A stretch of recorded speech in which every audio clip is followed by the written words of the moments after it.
நாளைக்கு நிலக்கோட்டையில் சடன்னு சொல்லியிருந்தாங்க. சரி விதின் குட்டியை சுத்தமாக சமாளிக்க முடியாதுன்னு ஐயம்பாளையம் கிளம்பியாச்சு.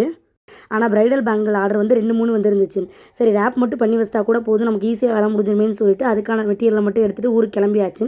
ப்ரைடல் பேங்கில் வந்துட்டு கடா பேங்கிள் மட்டும் 2, உள்ள 2 கட் பேங்கிள் இருக்குல்ல அது 4 வச்சுருந்தாங்க.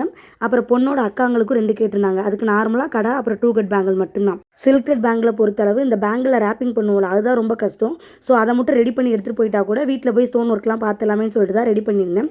உங்களில் யாருக்காவது இந்த மாதிரி silk thread bangle and accessory making கோர்ஸை ஆஃபரில் வெறும் 99 ரூபா பேமெண்ட்டுக்கு படிக்கணும் அப்படின்னா மேலே இருக்க வாட்ஸ்அப் நம்பருக்கு மெசேஜ் பண்ணுங்கள். இந்த கிளாஸில் என்ன டாப்பிக்லாம் கவர் ஆகும் அப்படின்னா, ஃபஸ்ட்டு பேங்கிளோட சைஸை எப்படி கண்டுபிடிக்கணுன்றது ஆரம்பித்து, பேங்கிளில் மொத்தம் எத்தனை கட்டு இருக்குது, எந்த டைப்பான சில்க் த்ரெட் யூஸ் பண்ணணும், அதில் எத்தனை ஸ்டாண்ட்ஸ் எடுக்கணும் அப்படின்ற டீட்டெயில் நாலேஜ் உங்களுக்கு கம்ப்ளீட்டாக கெயின் ஆயிரும்.